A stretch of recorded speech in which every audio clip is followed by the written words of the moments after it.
to another episode. So today I want to talk to you about Rational Emotive Behavioral Therapy, or REBT. I want to talk about this because this is the theory that I use in my personal life as well as with clients. So let's jump right in. Rational Emotive Behavioral Therapy was originally developed by Albert Ellis in the 1950s, and part of his motivation of creating this theory was to help himself. He used to have a fear of talking to women. So one of the things he did was force himself to talk to women until he got over that feeling. He realized that through his thinking and through his beliefs, it is what caused him to be stagnant or be fearful of something. So if he changed the way he thought about things, then it will change his behaviors and his emotions and have a whole different feeling afterwards. So he based this theory on experiences like those. When we look at REBT, some of the underpinnings of REBT refer to how we think about the world. Albert Ellis believed that it is not the events in our life that impact us, it is the belief about the event. So let's slow that down and think about it a little bit. So if you lose your job and then you respond in a way that is really out of character, you're screaming and shouting and you kick the dog and you throw in desks, is it that you lost your job that caused you to do that, or what you thought about the event of losing your job? And that is where we can always intervene. What we think about an event really is the indicator for how we're going to respond. You can see this in many situations. A breakup, somebody left you. You can easily say, oh, if they left me, I can't live. I can't tolerate this. I'm nothing without that person. But if you had a healthier thought like, this sucks, but I'll survive. I'm not gonna die. It's gonna be painful, but it's not the end of the world. You have a whole totally different emotional experience. So that's something that you wanna pay attention to when it comes to REBT. Some other things that stand out in REBT is acceptance. So there's something called universal life acceptance, or unconditional life acceptance, unconditional self-acceptance, and unconditional other acceptance. And what that means is you don't have to like the way things are, but accept that they are the way they are. You could try to do what you can to change it, but if you can't, accept that, not like it, and move on. If you don't, you stay there trying to change and finagle and manipulate things that are out of your control. There are so many things out of our control. The only thing that's in our control is ourselves and our reaction to other things that happen in life. And if we can keep that in mind, it'll start a lot of processes that help you look at situations very differently. It's why I like REBT. I feel like it's very rational and it feels doable with practice. I'm not saying you go to sleep and the next day you've changed 25 years of the way you think. You really have to work vigorously at it. There are a lot of interventions associated with REBT that can be useful for combating negative thinking patterns. So reality testing is one of them. If I said to you, I never do anything right, nothing ever goes my way, my reality testing intervention would be, you just got a promotion last week, or you just published in that journal that you didn't think you could, or you've been in a healthy relationship for 3 years. Doesn't seem like nothing ever goes your way. So you really help them to find the exception to the rule. Help them to see that even though they feel like this one thing has really skewed everything to this other side, everything is on a spectrum and it's not as bad as they say it is, or that they feel it is. Maybe in the moment it feels that way, but once they're able to self-calm, get themselves grounded, the rational thoughts start to flow back in. When you're all over the place, when you're just really acting on emotion, all the ration goes out of the window and you're only on the irrational thoughts. So everything seems catastrophic and awfulizing. But if you take a minute to kind of take a step back, you'll notice a different response internally and externally. Reality testing is one of the ones I like to use. Another one would be disputing. So it is really like arguing with yourself. Anytime you give yourself a saying or say something to yourself that causes a negative surge to go through your body or a negative reaction, ask yourself, is that actually accurate or am I exaggerating this? And you dispute it or you negate it. So if you say things like, no one likes me. Well, my dog likes me. And the mailman's pretty cool. Or that person at the grocery store always says hi to me. And I do have 2 friends. Then it can't be true that no one likes you. So you dispute those irrational thoughts with something more logical, more rational. Now, am I saying everything is going to be cupcakes and wonderful and rainbows all day? Absolutely not. That's not how this works. It's just looking at the world in a more true way, in a more logical way, in a way that's actually productive and more aligned to reality. Another intervention that I use in Rational Emotive Behavioral Therapy is reframing. So this is a technique that if you're in the counseling field, you'll learn pretty early on as a student. You take something that someone says and you reframe it to a different way. So if someone says, all I want to do is have some time to myself. I'm tired of doing stuff for everybody. I'm tired of people always needing something from me. A reframe would be, so you're setting boundaries for yourself.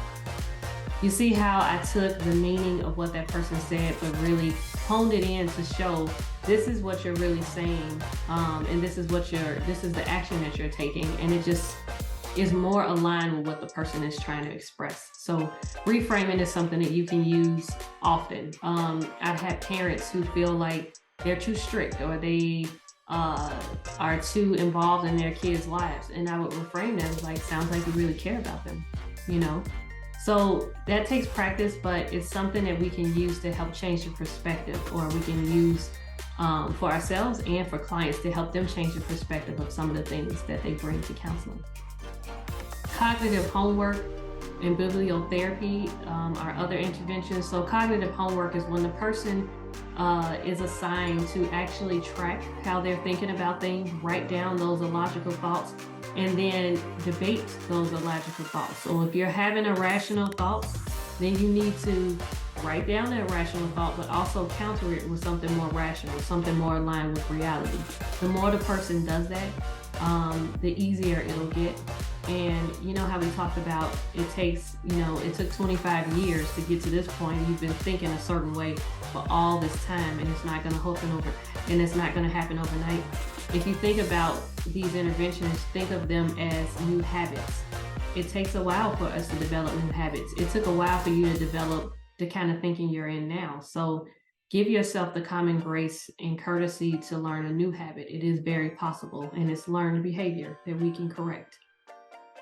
Bibliotherapy is research.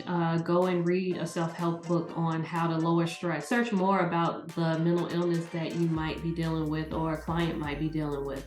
Understand more about the interventions and the approaches that are taken to help address some of those symptoms. So bibliotherapy has been helpful too. There are emotional techniques as well.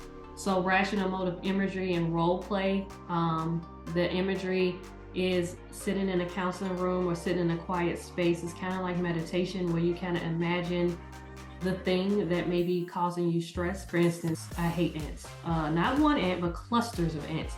If I was to use a rational emotive behavioral therapy and I've selected rational emotive imagery, I would imagine maybe 1 ant or 2 ants. And then that number increases, and then the anxiety starts, and I have to really work on how to calm myself down, imagining I'm in the situation, and then since I'm in this safe space, this is not actually happening, what could I do to keep myself from having a panic attack? So something like that.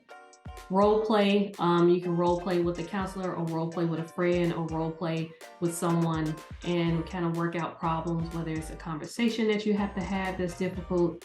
You can really use that space to express yourself and say what you need to say in a way that's meaningful.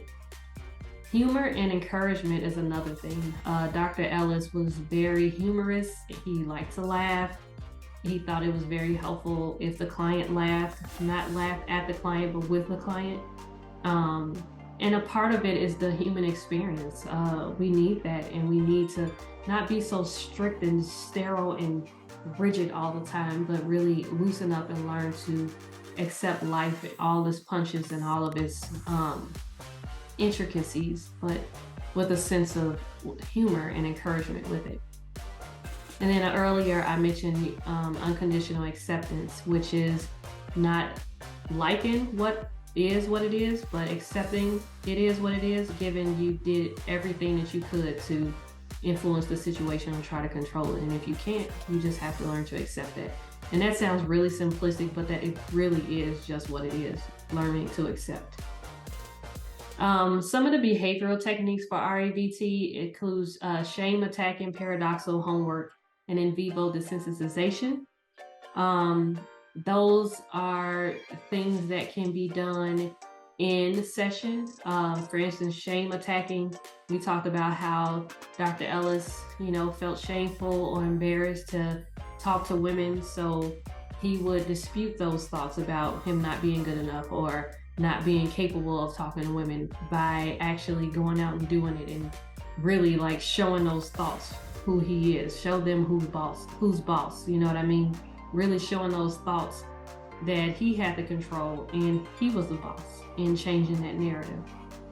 Paradoxical homework, that's an interesting one. I had a client once who had OCD and they needed to mop the floor 3 times a day. They didn't want to mop the floor 3 times a day, but they felt the urge to do it. So I asked them to do it 6 times a day.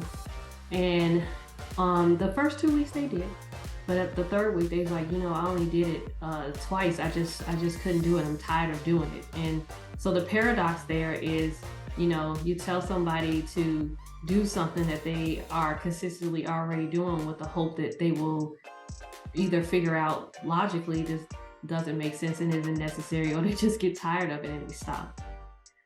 In vivo desensitization is when you are in a session with a counselor and you experience the thing that might cause you to feel anxious or have panic attacks or cause you to feel fearful or want to walk away from something. I had a client who couldn't stand the crying of a baby, and their wife was getting ready to have a baby. So we would be in session and listen to a baby cry for a good part at a high volume till we got it to a point where it was tolerable, because we knew that this was going to impact their lives and we knew that this was a thing that wasn't avoidable. So helping the client to desensitize to the sound of crying helped prepare for when the baby came. I'm not sure how that client's doing. And then reinforcements and penalties. So that's like this reward system. You don't mop the floor for 3 times, you do it for 2 times, then you get to have some Starbucks.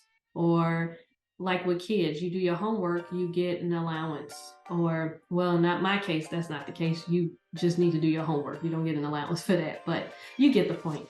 That usually helps as far as homework as well. So those were emotional and behavioral techniques. And then earlier I talked about the cognitive techniques, which included disputing and reality testing. Some other key components about the REBT approach is its cousins with cognitive behavioral therapy. It's highly aligned with really paying attention to how you think about things, how you view the world, but most importantly, your beliefs about those things. So the last thing I want to talk about is the ABC situational model that REBT uses. So the A stands for activating event, the B stands for belief, the C stands for consequence. So activating event, that means something happens. I get fired from my job. B, my belief about being fired from my job. I'm a failure, I suck, I can't never do anything right. Consequence, or the C, I'm depressed, I don't get up, I don't wash my ass, I don't do nothing for 3 months because I'm just that down into it. The part that we need to attack is the belief. The fact that I lost my job doesn't make me a failure or that I can't do anything right, but my belief is that, so then I act that way.